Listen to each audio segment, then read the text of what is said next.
नमस्कार, मैं हूं अनुराग मालवी और मुद्दे में दम है में आपका स्वागत है।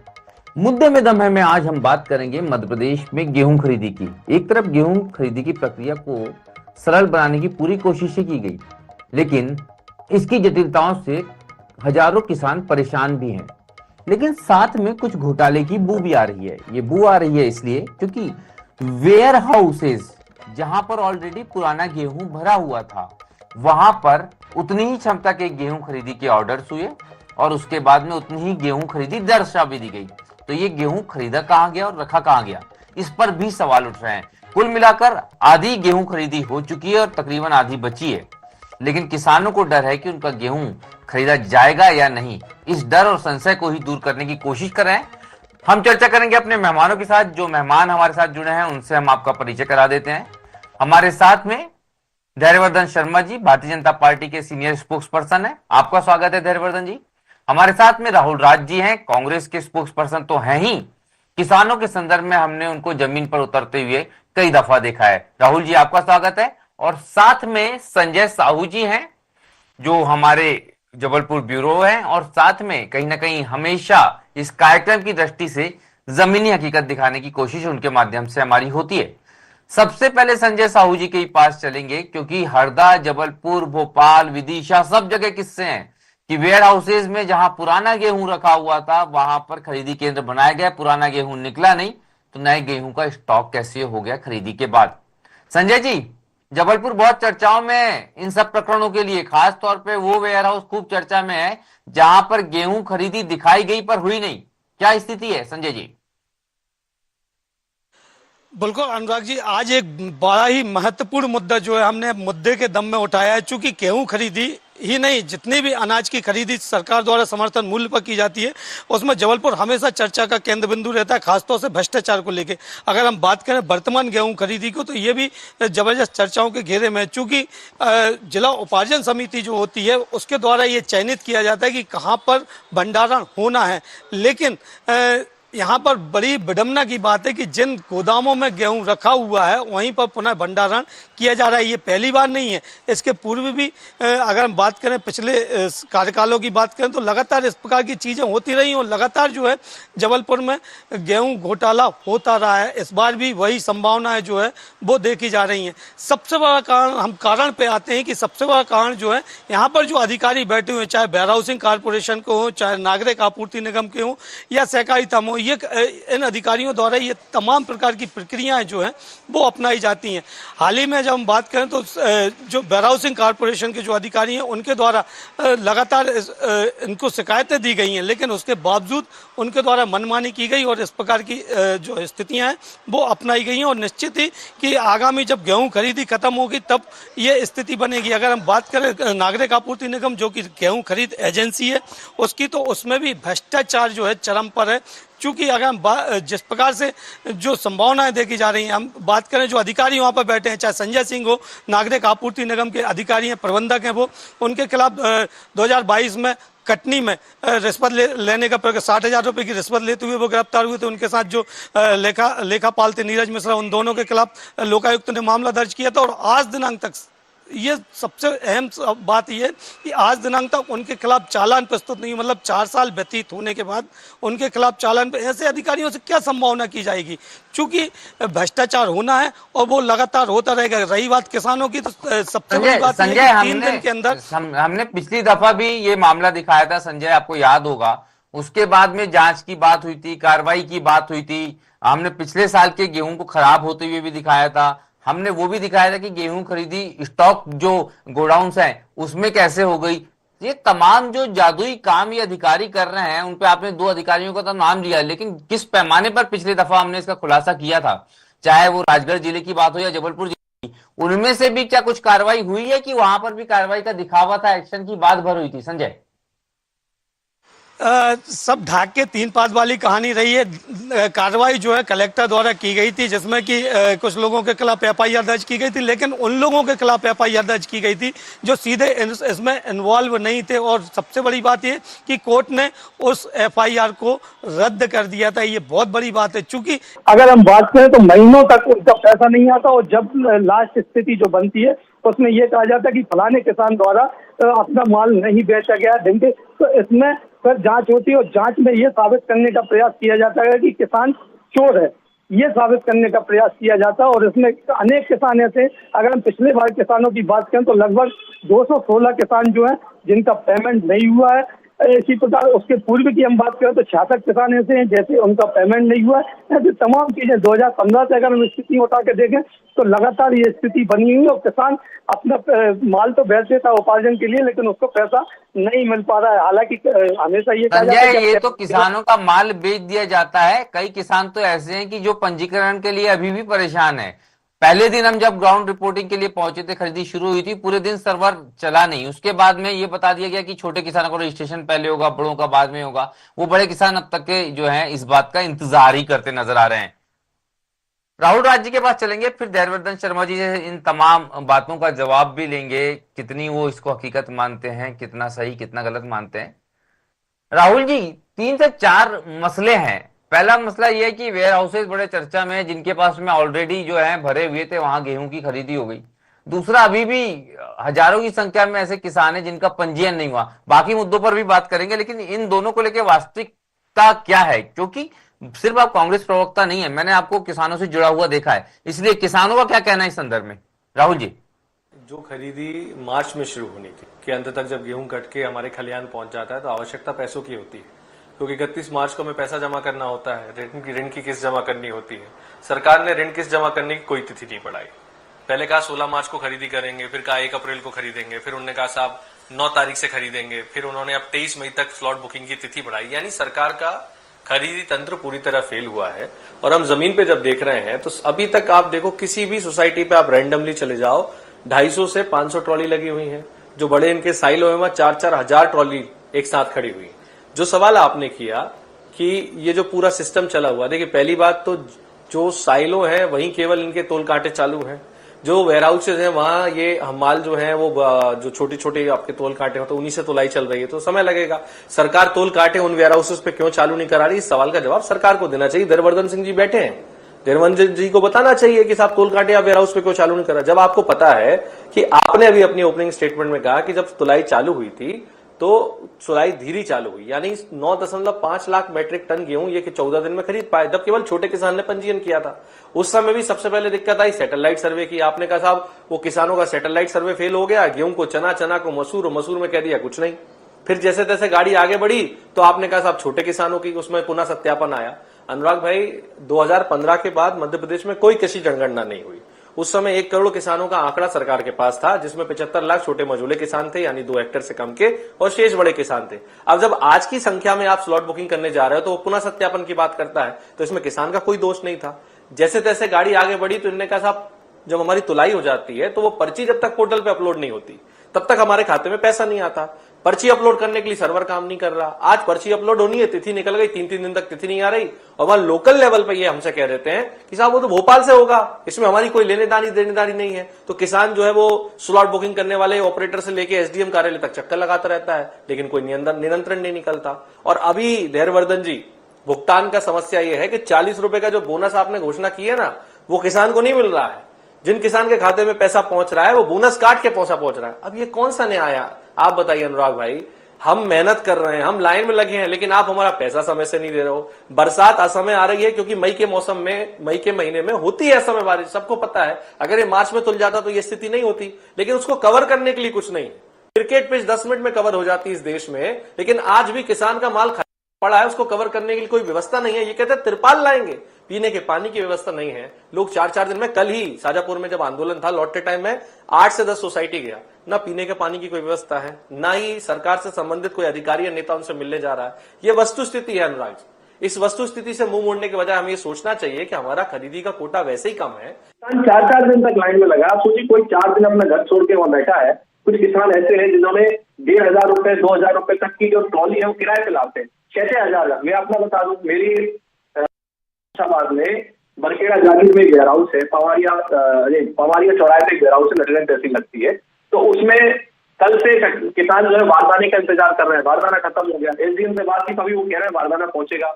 बरखेड़ा जागीर में एक सोसाइटी है, वहां के वेयर हाउस में किसान जो किडनी का पेशेंट है डायलिसिस का, उसने खुद ने कल मीडिया को बाइट दी था, मैं 4 दिन से परेशान हो रहा हूँ, 5 दिन से मेरी तुलाई नहीं हो पाई है और मेरा 7,000 रुपए ट्रैक्टर का बिल बन गया है।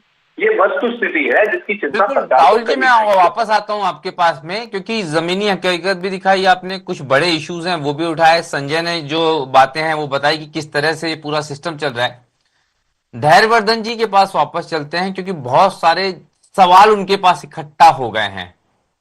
धैर्यवर्धन जी, कितना पीठ थपथपाएंगे आप सरकार की, और कहां आपको लगता है कमी? क्योंकि जब आंदोलन कल कांग्रेस ने किया एबी रोड पे, तो शिवपुरी भी शामिल था, तो जमीनी हकीकत से तो आप भी रूबरू होंगे कि किस तरह के हालात हैं।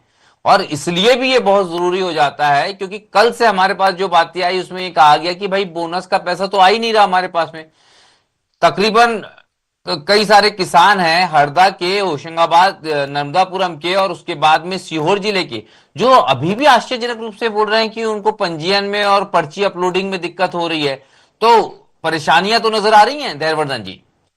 देखिए, पीठ थपथपाऊंगा मैं सरकार की, क्योंकि तमाम आरोपों के बीच, तमाम भ्रम फैलाने वालों के बीच 11 लाख किसान अपना गेहूं सरकार को बेच चुके हैं। 60 लाख मीट्रिक टन से अधिक की खरीदी सरकार कर चुकी है और मेरे पास जो आंकड़ा है 9,525 करोड़ रुपए का भुगतान सरकार के द्वारा किसानों को हो चुका है। और जब मैं चर्चा कर रहा हूं इस समय यह भुगतान की राशि और बढ़ चुकी होगी।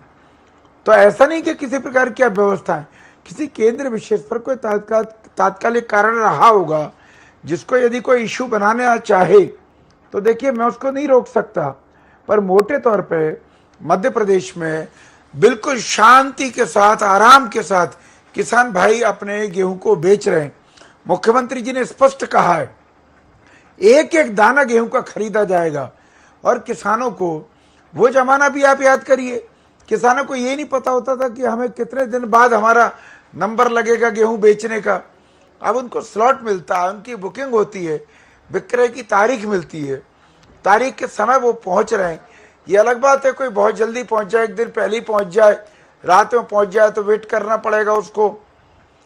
ऐसी कोई परेशानी हो सकती है 19-20, पर मुझे लग रहा है कि आधे से ज्यादा, लगभग 60% किसान अपना गेहूं बेच चुके हैं। बाकी किसान भी धैर्यपूर्वक अपनी बारी का इंतजार कर रहे हैं और कोई हड़बड़ी ना हो, किसी प्रकार का भ्रम उत्पन्न ना हो, इसलिए सरकार ने पंजीयन की तारीख को बढ़ाकर 23 मई कर दिया। और मुख्यमंत्री जी उदारता पूर्वक कह रहे हैं कि हम कुछ भी करना पड़े और तारीख बढ़ाएंगे, पर हम किसान का गेहूं का एक एक दाना खरीदेंगे। धैर्यवर्धन जी, आपने जो बात कही कि इतना गेहूं खरीद लिया गया, अब इसमें एक और सवाल है ना, बहुत जरूरी सवाल है ये। इसमें से गेहूं किसानों से खरीदा गया, उसमें से क्या पूरा 100% वो गेहूं किसानों का ही था, वो नई फसल का ही था, या जो खरीदी या स्टॉक दिखाया जा रहा है खरीदी का, या जिसका भुगतान हो गया? सवाल उठ रहे हैं क्योंकि हंगामे हो रहे हैं। हरदा में हंगामा हुआ, बैतूल में हंगामा हुआ, नर्मदापुरम में हंगामा हुआ, एबी रोड पे जो मालवा के क्षेत्र के कई सारे जिले हैं, अगर मालवा की बात कर लीजिए आप, नागदा की बात कर लीजिए, तो ये हंगामे बेवजह नहीं हो सकते।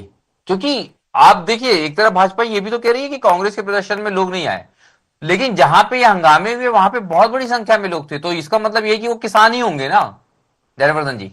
नहीं, मेरा निवेदन इतना सा है, वे सारे लोग किसान की श्रेणी में आते हैं जिनके पास भूमि है और वो कई बीघा भूमि किसानी के तौर पर रिकॉर्ड में दर्ज है, उसमें वे फसल पैदा कर रहे हैं, चाहे वे खुद वहां परिश्रम करते हो, चाहे बटिया पर दे रखा हो, चाहे ठेका पद्धति पर करा रहे हो, पर वे सबके सब किसान ही तो हैं और वो अपनी फसल को बेचेंगे, उनका अधिकार है।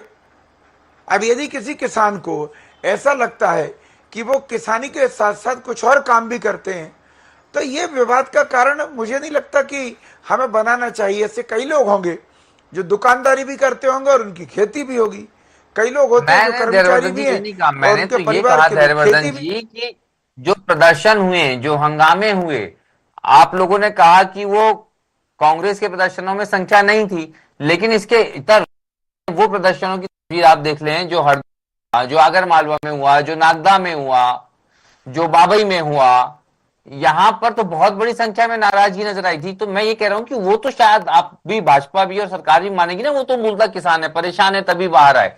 राहुल जी,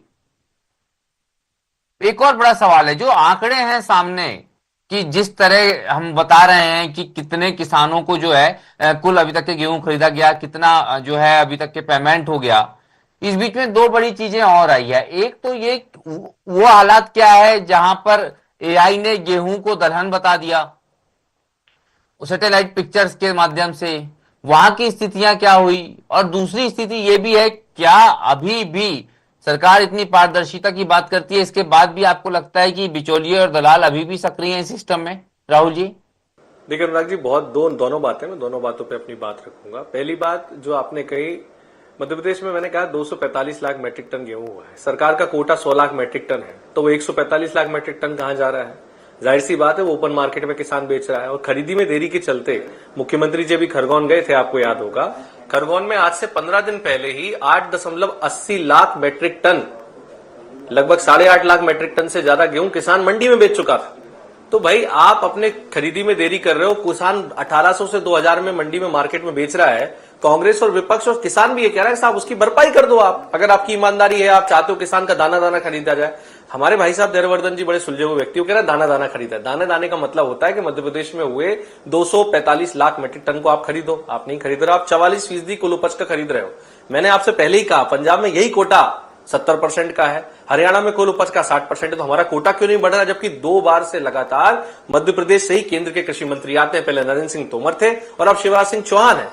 इसके इतर जो बात आपने सैटेलाइट सर्वे की कही, सैटेलाइट सर्वे में इन्होंने जो सर्वे किया उसमें इन्होंने जिस प्रकार से सर्वे किया, भाई किसान का खेत होता है, किसान के खेत में वो पूरे खेत में एक सी उपज नहीं बोता है अनुराग जी, बहुत व्यवहारिक सी बात। अगर उसकी 6 बीघा जमीन है और 6 बीघा जमीन में उसने 5 बीघा में कोई एक फसल लगाई और 1 बीघा में कुछ और लगाई, तो आपने उसके रकबे के ऊपर से अपना सैटेलाइट सर्वे किया और उसमें लिखा आ गया साहब पूरे में गेहूं नहीं है, इसलिए आपने उसको कैंसिल कर दिया। क्या आपका पटवारी, क्या आपका आरआई, क्या आपका राजस्व विभाग का अमला सो रहा था? क्या भौतिक सत्यापन नहीं किया जा सकता अनुराग जी समय से? जब भौतिक सत्यापन के लिए आपकी पूरी की पूरी डिपार्टमेंट मौजूद है, तो फिर वो सैटेलाइट सर्वे फेल कैसे हुआ? इस बात का जवाब भारतीय जनता पार्टी को देना चाहिए। उसके चलते आपकी किसानों के स्लॉट बुकिंग नहीं हुए, बेचारे आज भी परेशान हो रहे हैं। और देववर्धन जी, जो आप कह रहे हो पैसा डाला गया, बहुत वाजिब सा सवाल है। 40 रुपया बोनस खाते में नहीं आ रहा, इस पर आप कोई बात नहीं कह रहे हो।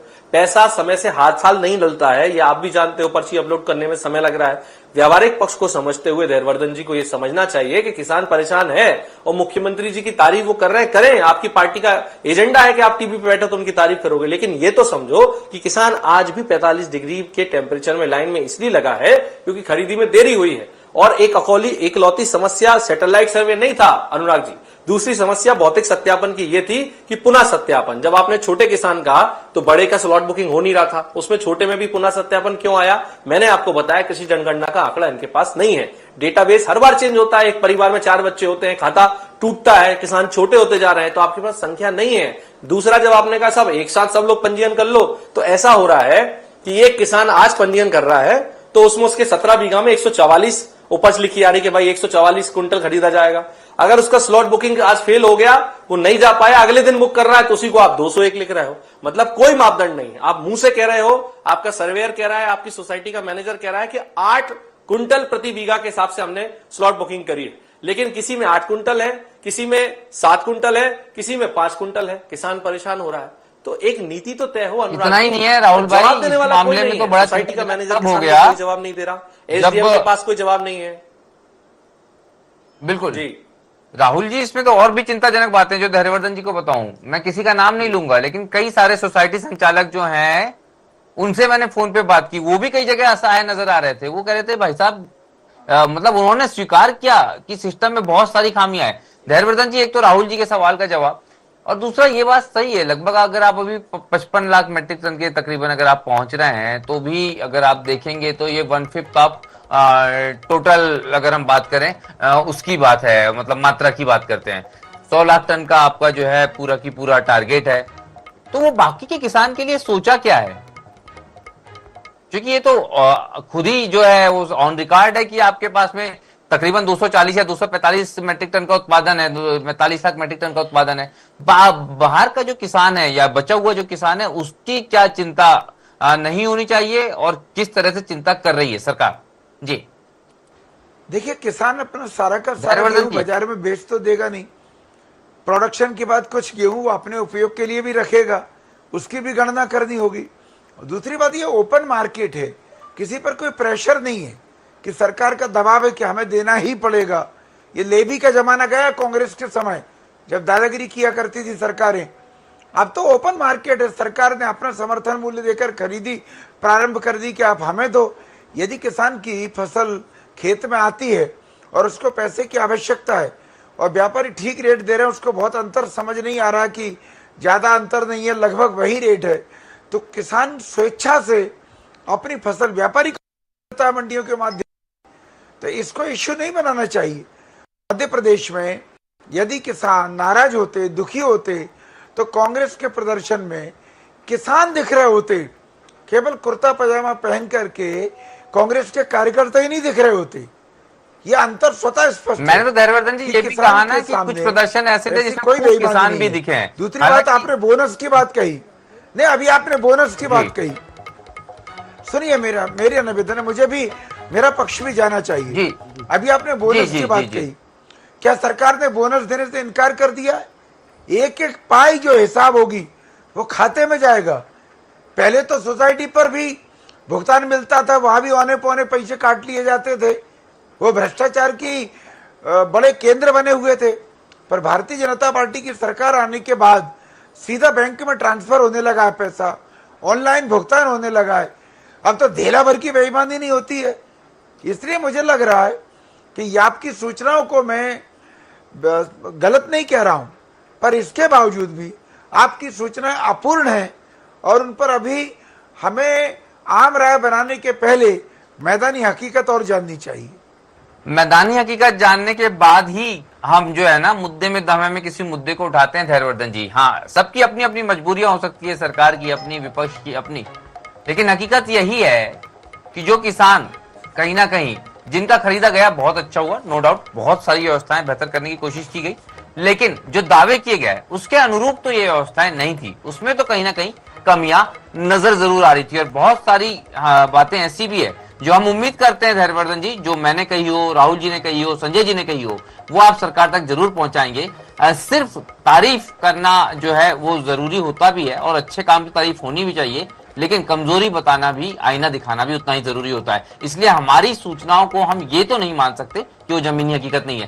पर चूंकि वक्त हो चुका है, समय हो चुका है, समय इजाजत नहीं दे रहा, इसलिए मुझे आप दोनों से इजाजत लेनी होगी।